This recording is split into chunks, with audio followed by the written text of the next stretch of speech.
Praise the Lord. Praise the Lord. Hallelujah. Hallelujah. Praise the Lord.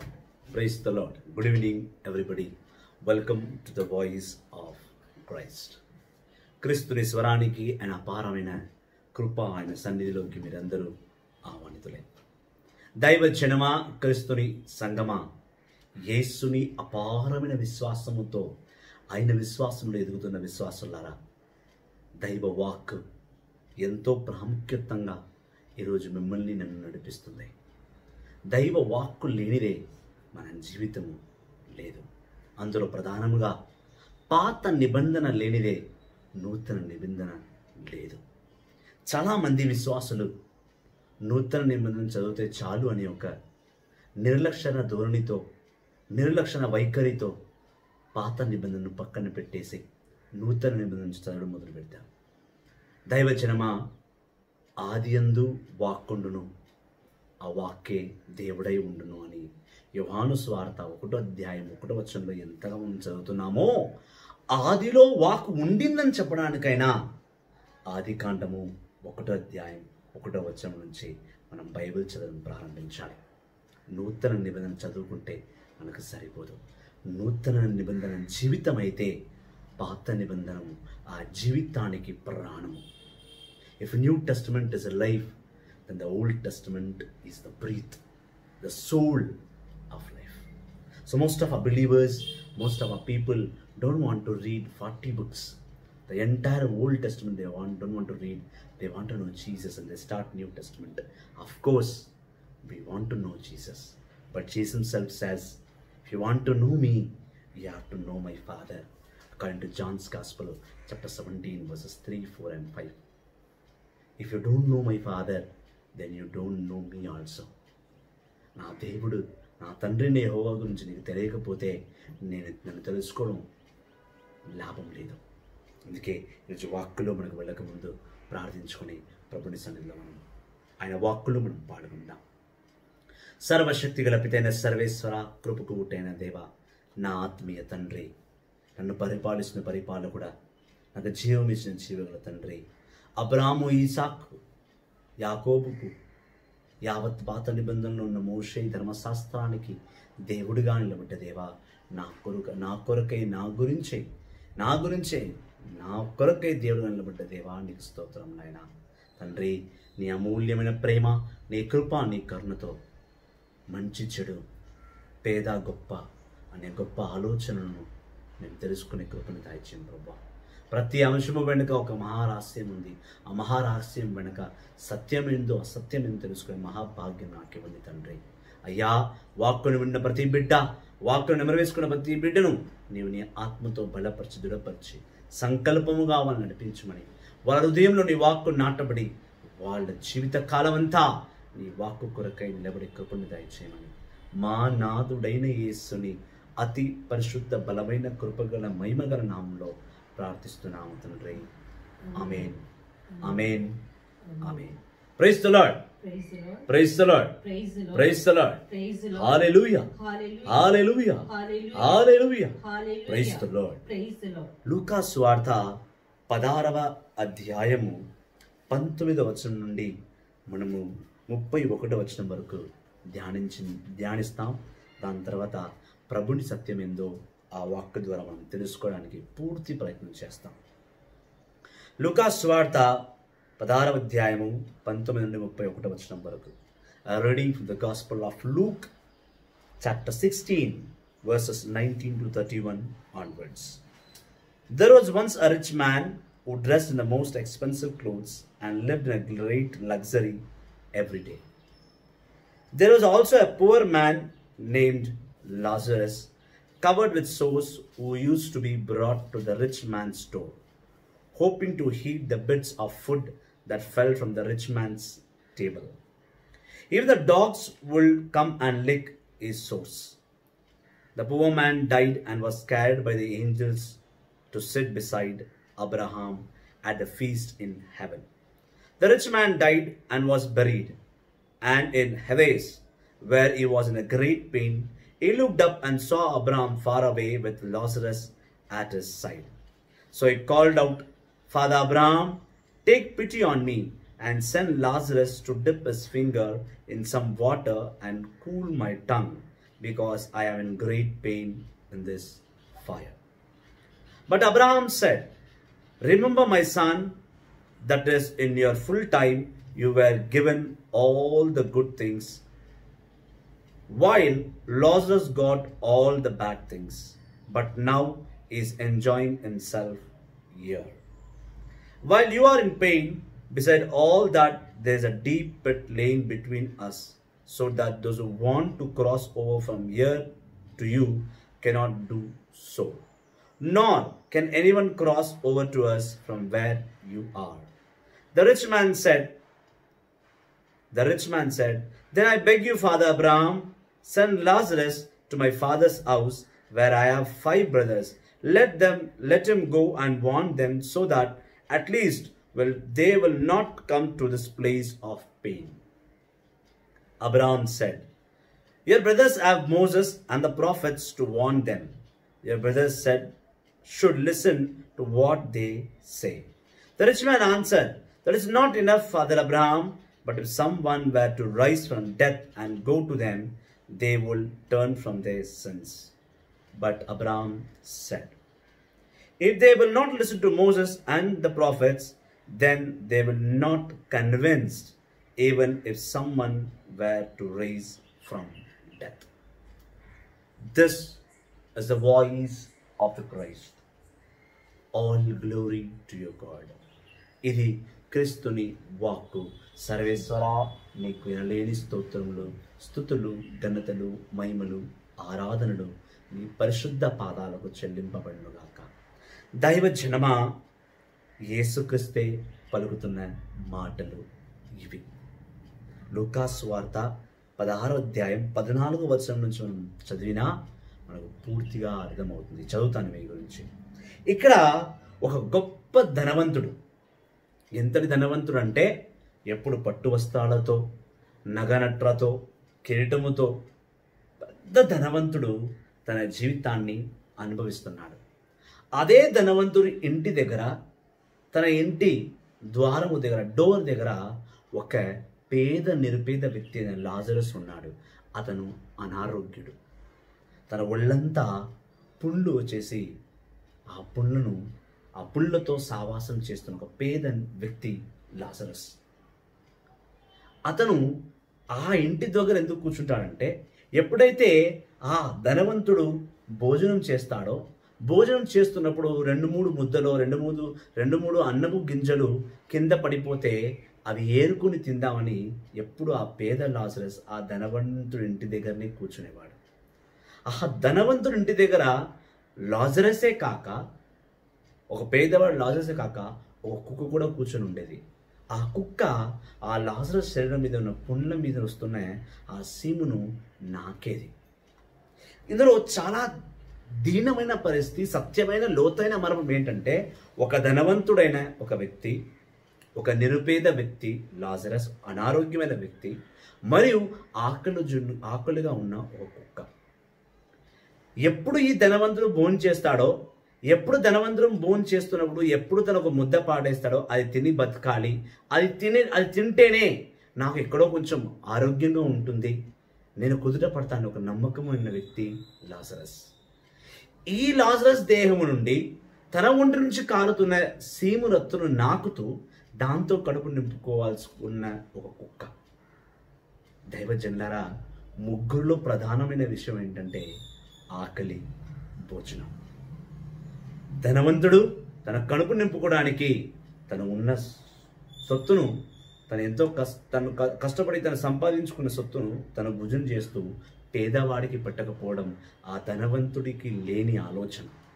కానీ వాడు తింటూ ఆ ముద్ద రాలిపోతే, ఆ ముద్ద రాలిపోయిన ముద్దను లాజరస్ కడుపు నింపుకోవాలనుకున్న పేద ఆలోచన లాజరస్ది.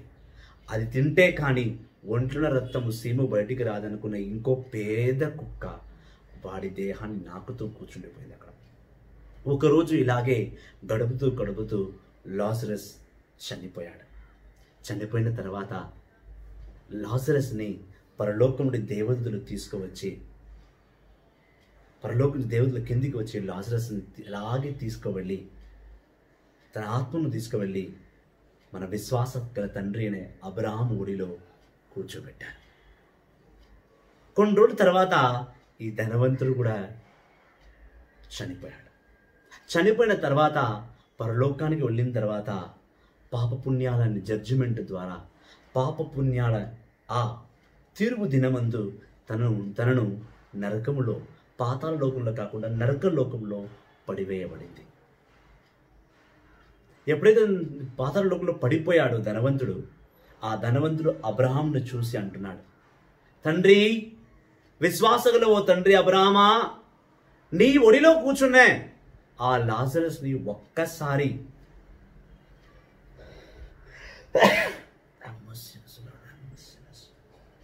Praise the Lord, praise the Lord, హల్లెలూయా, హల్లెలూయా, హల్లెలూయా. ఈ నరక కూపంలో ఉన్న ఆ ధనవంతుడు అబ్రహాము ఒడిలో కూర్చున్న లాజరస్ను చూసి, అయ్యా అబ్రహాము, విశ్వాసగల నా తండ్రి, ఇదిగోనైనా నేను ఈ మంటల్లో కాలిపోతున్నాను, నా దేహం అగ్నితో నింపబడి ఉన్నది, ఒక్కసారి ఈ నరక కూపం నుంచి కాపాడడానికి నీ ఒడిలో కూర్చునే ఆ పేదవాడైన లాజరస్ను ఒక్కసారి తన వేళ్లను ఒక నీటిలో ముంచి, ఆ నీటిలో ముంచిన నీళ్ళని నా మీద చల్లితే నేను చల్లబడతాను నాయనా, నాకు ఒక్క అవకాశము ఆ లాజరస్తో ఇప్పించవా అని అడిగాడు. దైవ జనమా, క్రీస్తుని సంగమా, యేసుని అపారమైన ప్రేమను ఎరిగిన నా బిడ్డలారా, విశ్వాసగల తండ్రి అయిన అబ్రహాము చేసిన గొప్ప కార్యములు గాను తను పరలోకంలో ఉన్నాడు. అబ్రహాము చేసిన మొట్టమొదటి గొప్ప కార్యం ఏంటంటే సొదొమ గొమొర్రా గురించి తను పోరాడడం, యావే తండ్రి దగ్గరనే తను గొడవ పడడం. మనం ఆది కాండము స్పష్టంగా 18వ అధ్యాయం 16వ వచనంలో చూసిన, జెనసిస్ చాప్టర్ 18 వర్స్ 60 నుంచి చూసిన అబ్రహాము తన తండ్రిని యెహోవాతో సొదొమ గొమొర్రా గురించి ప్రార్థిస్తున్నాడు, వేడుకుంటున్నాడు, బతిమలాడుకుంటున్నాడు. అయ్యా, సొదొమ గొమొర్రాలో ఒక్క విశ్వాసి దొరికినా నువ్వు ఆ పట్టణాన్ని నువ్వు క్షమిస్తావా? అబ్రహాంకు కలిగిన గొప్ప ఆలోచన. అక్కడ లోతు కూడా ఉన్నాడు. లోతే కాదు, యావత్ సొదొమ గొమొర్రా గురించి తను ప్రార్థియపడుతూ, అయ్యా వద్దయ్యా, ఇతరులను చంపక వేయకు తండ్రి, నీ ఆగ్రహాన్ని ఆ సొదొమ గొమొర్రా మీకు చూయించకు రాజా. అక్కడ నీతిమంతులు ఉంటే ఆ నీతిమంతుల గురించి పాపుల్ని క్షమించమన్నాడు. అది అబ్రహాము గొప్పతనం. ఆ గొప్పతనమే అబ్రహామును పరలోకంలో కూర్చోబెట్టింది. అందుకే తన విశ్వాసగల తండ్రిని పిలువబడ్డాడు. అదే ఆది కాండము 22వ అధ్యాయంలో చూసినా మనమందరికీ తెలుసు, దేవుడు అబ్రహాము ఏకైక కుమారుడిని ఇస్సాకును అడగగా కన్న కొడుకునే ఆ వయసు మారిన ఆ స్థితిలో కూడా పుట్టిన కొడుకుని బలి ఇవ్వడానికి సిద్ధపడ్డాడు అబ్రహాము. జీవించిన కాలమల్లా విశ్వాసముతో, సంపూర్ణ జ్ఞానముతో, దేవుని ఆలోచనతో, దేవుని తలంపుతో, దేవుని సత్యమైన మార్గంలో నడిచేవాడు పరలోకంలో నిత్యం నిరంతరం జీవిస్తాడని చెప్పడానికి లూకా సువార్త 16వ అధ్యాయం 19వ వచనమే ప్రధానమైన సాక్ష్యము. అబ్రహాము చేసిన గొప్ప కార్యముడే. అబ్రహాము భూలోకంలో చేయవలసిన అన్ని కార్యములు పూర్తి చేసిన తర్వాతనే తన పరలోకంలో తనకంటూ ఒక స్థానాన్ని సంపాదించుకొని కూర్చున్నవే కాకుండా అదే భూలోకంలో పేదవాడిగా, ఒక అనారోగ్య బిడ్డగా జీవించిన లాజరస్ను స్వయముగా దేవదూతలే తీసుకువెళ్ళి అబ్రహాము ఒడిలో కూర్చోబెట్టాడు. దైవజనమా, నీవు జీవిస్తావా అబ్రహాములా? నీవు జీవిస్తావా లాజరస్లా? ఒక చిన్న అనారోగ్యం వస్తేనే అలవెలాడిపోతావు, భయము ఆందోళనతో నింపబడిపోతావు. కానీ అంత అనారోగ్యములో కూడా భోజనము గురించి పేద జీవితం జీవిస్తున్నాడు లాజరస్. అలాగే జీవిత కాలం అంతా అలాగే ఉండి అలాగే మరణించాడు కనుకనే పరలోకంలో విశ్వాసగల తండ్రిని అబ్రహాము ఒడిలో కూర్చోగలిగాడు లాజరస్. కష్టాలను చూసి, అనారోగ్యాలను చూసి భయపడి వెనుకడిగి వేసి ఎక్కడికో పరిగెత్తడం కన్నా దాన్ని జయించి ప్రభునిలో ఆయనకు సాక్ష్యముగా, ఆయన బిడ్డగా నిలబడమే సత్యమైన కార్యము నీ వాక్కు చెబుతుంది. లాజరస్ పడుతున్న వేదన, ఆ ఒక్క ముద్ద అన్నం. తన ధనవంతుడి దగ్గరికి వెళ్ళి మందులు ఇవ్వు, నాకు మందులు మాయలు చేయి, వైద్యుడిని తీసుకొచ్చి స్వస్థపరచు అని అడగలేదు. దేవుడు ఇచ్చిన ఏదైనా సరే నేను స్వీకరిస్తాననుకున్నాడు లాజరస్. ఎటువంటి దుర్భర పరిస్థితి అయినా సరే నేను దేవుని ద్వేషించను, నేను దేవుని అవమానపరచను, నా జీవితం ఎలా ఉన్నా అది ప్రభుని మహిమకే తరించాడు. అందుకే తను అనారోగ్యంగా చనిపోయినా కూడా పరలోకంలో అబ్రహాము ఒడిలో కూర్చోగలిగాడు. విశ్వాసగల బిడ్డలారా, విశ్వాసం అంటే ఇది. ఏ స్థితి అయినా దేవుణ్ణి కోల్పోకపోవడమే సంపూర్ణమైన విశ్వాసం క్రైస్తవ జీవితంలో ఉండాలి. ఏ స్థితి అయినా నేను నిన్ను కోల్పోనయ్యా, ఏ స్థితి అయినా నేను విడిచిపెట్టను. నువ్వు ఎంత పరీక్షిస్తావో పరీక్షించుకో, ఎన్ని అనారోగ్యాలు ఇస్తావో ఇచ్చుకో, ఆ అనారోగ్యంలో నేను నీ సేవ చేస్తాను, ఆ అనారోగ్యం నీ మహిమకే నేను ప్రూవ్ చేసి చూపిస్తాను. అది మొండి పట్టు క్రైస్తవుడు కుటుంబంలో ఉండాల్సింది. క్రైస్తవ విశ్వాసాన్ని చవిచూసేది అదే. లాజరస్ పరలోకంలో అబ్రహాములో కూర్చున్నాడు. కానీ ధనవంతుడు ఎంగిలి మెతుకులు ఇచ్చే అబ్రహాంని చూశాడే, కానీ ఏనాడు లాజరస్ని తన పక్కన కూర్చోబెట్టుకొని ఒక పట్టడు భోజనం కూడా పెట్టలేదు. అలానే తన అనారోగ్యంగా పాలవుతుంటే తనకు వైద్యునికి చూపించలేదు. ఎందుకంటే ఆ ధనవంతుడు దేవుని ఎరిగినవాడు కాదు. అందుకే నరక కూపంలో పడివేయబడ్డాడు. రోమీయుల పత్రిక 14వ అధ్యాయం 12వ వచనం ప్రకారం లెక్క చెప్పుకున్న సమయంలో నువ్వు ఏమి చేశావంటే, నేను ఏమీ చేయలేదు, జీవించే కాలం అంతా నేను పీస్ఫుల్గా సమాధానంగా జీవించాను, నాతో ఉన్నదానంతా నేనే అనుభవించి వచ్చాను అన్నాడు. భూలోకంలో నీకు జీవితం ఇచ్చినది నువ్వు సుఖపడడానికి కాదో, ప్రభునిలో ప్రభు సత్యాన్ని తెలుసుకొని పరలోక ఐశ్వర్యముతో పరలోక సుఖాలు అనుభవించడానికి, పరలోకముని భూలోకంలో స్థాపించడానికి నీ జీవితం నిలబడి ఉంది. అది మర్చిపోకు ప్రియ సహోదరి, ప్రియ సహోదరుడా. ప్రభును గ్రహించలేదు ఆ ధనవంతుడు, ప్రభుని సత్యాన్ని తెలుసుకోలేదు ధనవంతుడు, ఆ ప్రభుని యొక్క గొప్ప కృపను మహిమను పొందగలేని వాడు ఒక ధన్యుడు కానే కాడు, ధనవంతుడు కానే కాడు. శరీర సుఖాలను అనుభవించాడు, కానీ ఆత్మ సుఖాలను విడిచిపెట్టాడు ఆ ధనవంతుడు. అందుకే నరక కూపంలో ఏడుస్తున్నాడు. ఏడవడమే కాక తను ఆ అగ్నిలో కాలిపోతున్నప్పుడు, తన దేహం మీద అగ్నిలో కాలిపోతున్నప్పుడు విశ్వాసగల తండ్రి అయిన అబ్రహాంను చూస్తూ తన ఒడిలో ఉన్న లాజరస్ని చూసి అబ్రహాంకి మొరబెట్టుకున్నాడు. నరకంలో నుంచి కూడా విజ్ఞాపన చేస్తున్నాడు. అయ్యా విశ్వాసగల తండ్రి అయిన అబ్రహాము, ఇదిగోనైనా నీ ఒళ్ళో కూర్చున్నా నా ఎంగిలి మెతుకులు తిన్న ఆ లాజరస్ను ఒక్కసారి పరలోక నీటిలో జీవజలంలో తన వేలును ముంచి తన చిటుకని వేలు మీద ఒక్క నీటి చుక్క నా మీద పడ్డా నేను ఈ మంటల నుంచి తప్పించుకుంటాను, ఈ నొప్పి నుంచి నేను తప్పించుకొని పోగలను అన్నాడు. భూలోకంలో సుఖపడ్డ ప్రతి ఒక్కవాడు పరలోక నరక కూపంలో సిద్ధముగా ఉంటాడు. భూలోకంలో ప్రభుని కొరకై సిద్ధపడి ప్రభుని కొరకై కార్యాలు చేస్తూ ప్రభుని వాక్కును పంచుతూ ప్రభు రాజ్యాన్ని స్థాపిస్తూ జీవించిన ప్రతి ఒక్కడు పరలోకంలో ఉన్న అబ్రహాము, మోషే అందరి ప్రవక్తల ఓడిలో కూర్చుంటాడు. ఇదే ఈ వాక్యం యొక్క సత్యం.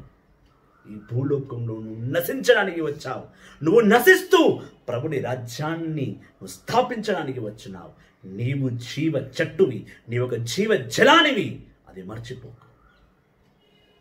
క్రైస్తవ సహోదరి సహోదరులారా, అబ్రహాంని అడిగినప్పుడు అబ్రహాం అంటున్నాడు, ఓ ధనవంతుడా, నీ త్రోవ వేరు, మా త్రోవ వేరు. నేనే కాదు, లాజరస్ కూడా నీ దగ్గరికి రాలేడు. అలా అని నువ్వు కూడా నా దగ్గరికి రాలేవు. ఎందుకంటే లాజరస్ కన్నా నాకన్నా మా ఇద్దరిని నడిపించువాడు, పైగా నరక కూపంలో పడేసిన వాడు మరొకరు ఉన్నారు. ఆయననే నా తండ్రి అయిన యెహోవా, ఆయన కుమారుడే యేసుక్రీస్తు. వాళ్ళ అనుమతి లేనిదే మేమే అక్కడికి రాలేము, నువ్వు ఇక్కడికి రాలేము. నువ్వు అరచేయి చూయించి అరిచినా లాజరస్ చేతిలో ఉన్న అరచేయి చేతిలో ఉన్న ఆ జీవజలాన్ని నీ మీద చల్లుమన్నా ఈ రెండుటికి అనుమతి మా చేతిలో లేదు, మేము ఏమీ చేయలేము. దైవజనుడా, ఓ నా దైవజనమా, క్రీస్తుని సంగమా, యేసుని విశ్వాసులారా, అన్ని మన చేతిలో ఉంటుంది అనుకున్నది మూర్ఖత్వం. అందుకే సిరాక్ గ్రంథం 10వ అధ్యాయం 5వ వచనం అంటుంది, మానవుడు చేయాల్సినవన్నీ చేయాలి, కానీ మానవుని విజయము, మానవుని గెలుపు ప్రభుని హస్తంలో ఉన్నది, అది మన హస్తంలో లేదు. నా జీవితంలో నేను ఫలించాలన్నా నా ప్రభు అనుమతితోనే ఫలిస్తాను తప్ప నా స్వయం కృషితో నేను ఫలించలేను.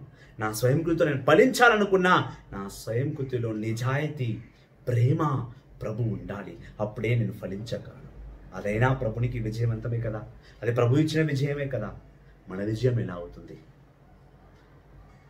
తను ధనవంతుడు ఆ నరకపు నుంచి వేడుకుంటున్నాడు, ఒక్కసారి లాజరస్ని జీవ నది, పరలోకమున్న జీవ నీటిలో తన వేలును ముంచి ఒక్కసారి నా చిలకరించమని చెప్పు, నేను సంతోషపడతాను, ఈ మంటల నుంచి నేను తప్పించుకుంటాను. అబ్రహాం దేవుడు అంటున్నాడు. అబ్రహాం అంటున్నాడు, కుదరదు, అలా కుదరదు, అది కష్టం.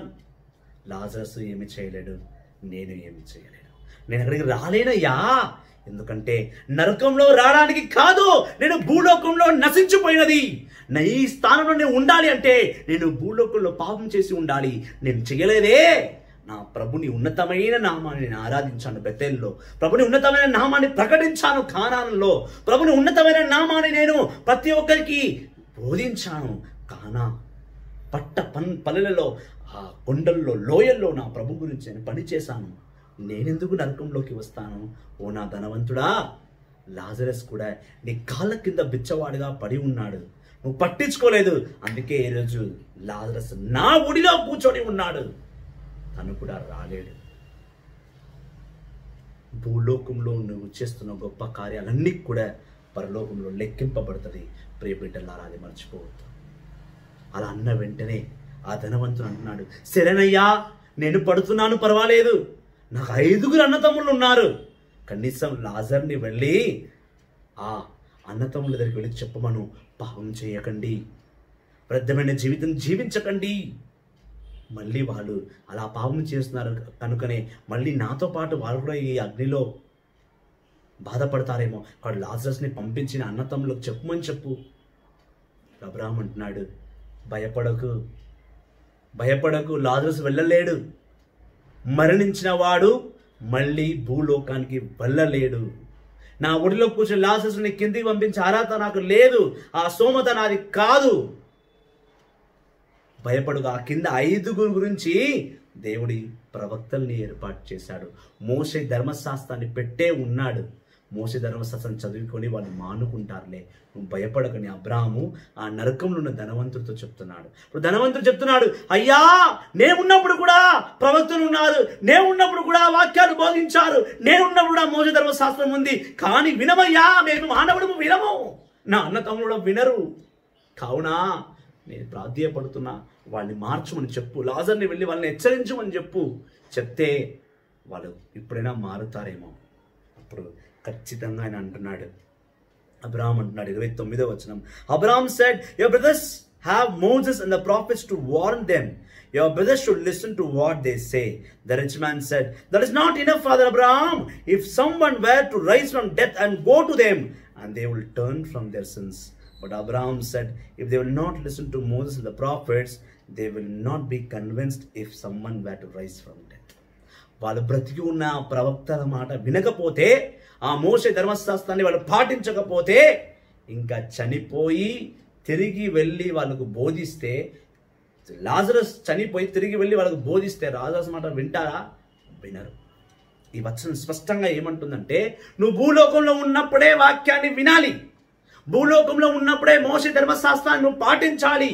ఈ లోకంలో ఉన్నప్పుడే నీవు ఆది కాలం నుండి ప్రకటన గ్రంథం వరకు పూర్తిగా చదువుకొని జీవితాన్ని నశింపచేస్తూ జీవిస్తూ ప్రభుని కొరకై బోధిస్తూ నీవు సత్యమైన జీవితం జీవిస్తేనే నీకు పరలోకంలో జాగా, నీకు పరలోకంలో స్థలం ఉంటుంది, లేకపోతే నీకు ఉండదు.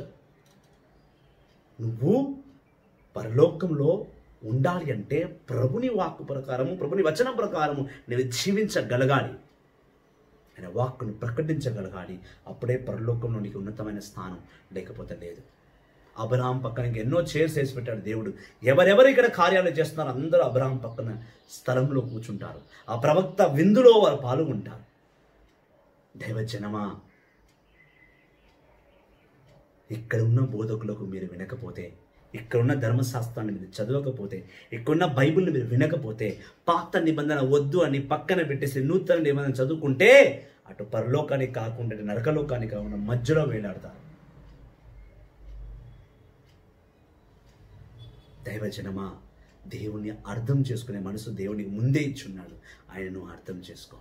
అందుకే మనం చూస్తున్నాం కీర్తన 73వ అధ్యాయం 26వ వచనంలో, Psalms 73 verse 26, "My mind and my heart may grow weak, but God is my strength. He is all I have ever need." నా జీవితంలో నా హృదయం విరిగిపోవచ్చు, నా శరీరంలో బలం లేకుండా నేను దుఃఖపడవచ్చు, కానీ ఆ రెండుటికి బలమిచ్చువాడు నా ప్రభు. అందరూ అనుకుంటారు గుండె బాగుంటే మనిషి బాగుంటాడు, బలం ఉంటే మనిషి ఆరోగ్యంగా ఉంటాడని. ఈ రెండు వీక్ అయిపోయినా ఆ స్థితిలో కూడా నీకు బలము, నీకు ఆధారము నీ ప్రభువు యేసుక్రీస్తు, నీ ప్రభువు నీ యెహోవా. కీర్తన 73:26 వచనాలు చాలా స్పష్టంగా పలుకుతున్నాయి. నీవు ఎంత సోలిపోయినా, సుజించిపోయినా ప్రభు నీకు ధైర్యంగా ఉన్నాడు. ఆ లాజరస్ విశ్వాసం అదే. నేను ఎంత అనారోగ్యం వచ్చినా, ఎంత కుప్పకూలి పడిపోయినా నా ప్రభు నాకు ఇచ్చిన దాంతో నేను చేపిస్తాను. నా ప్రభుతో నడవడం నేను ప్రయత్నిస్తాను. నేను కుంటివాడినైనా, గుడ్డివాడినైనా, కుష్ఠరోగినైనా, నాకు ఒళ్ళంతా నొప్పులై సీమి కారుతున్నా నా ప్రభుని నేను మహిమపరుస్తానని నిర్ణయించుకున్నాడు. కనుకనే తను పరలోకంలో అబ్రహాము ఒడిలో కూర్చోగలిగాడు. కిందున్నప్పుడు నువ్వు భూలోకంలో మానవుడు జీవిస్తున్నప్పుడే నువ్వు ఈ ప్రవక్తల మాట వినలేదనుకో, వాక్యాన్ని చదవలేదనుకో, సత్యాన్ని తెలుసుకోలేదనుకో, నీవు నరకంలో పడి వేస్తావు. అప్పుడు నువ్వు నరకంలో పడి, అబ్రహామా, యోహా తండ్రి, యేసయ్యా, నేనెలా ఈ మంటల్లో కాలిపోతున్నా, నా కుటుంబం కాలిపోవద్దు, కావున వాళ్ళని వెళ్ళి మార్చు అంటే పరలోకం నుంచి ఎవరు దిగిరారు.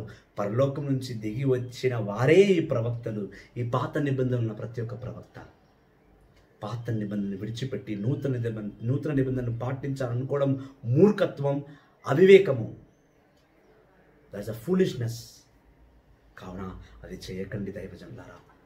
అందుకే మనం హెబ్రీయులకు రాసిన లేఖ 11వ అధ్యాయం నుంచి మనం చదివినా దేవుడు అంటున్నాడు, విశ్వాసముతోనే నీవన్నీ చేయగలవు, విశ్వాసము లేనిచో నీవు ఏమీ చేయలేవు.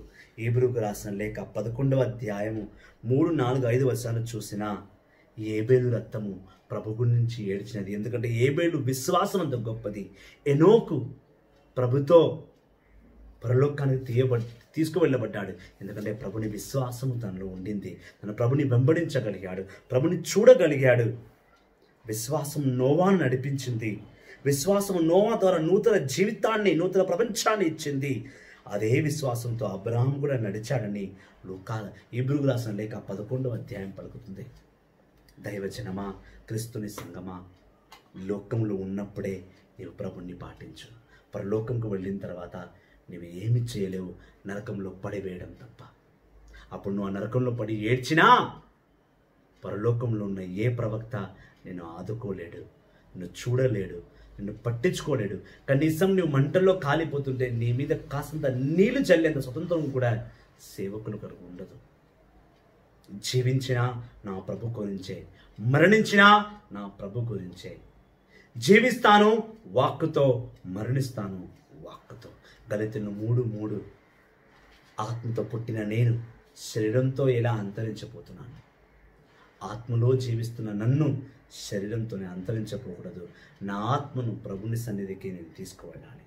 దేవుడు నాకిచ్చిన ఆత్మను తిరిగి నేను ప్రభుకి అప్పజెప్పాలనే తలంపు నీలో ఎల్లప్పుడూ ఉండాలి.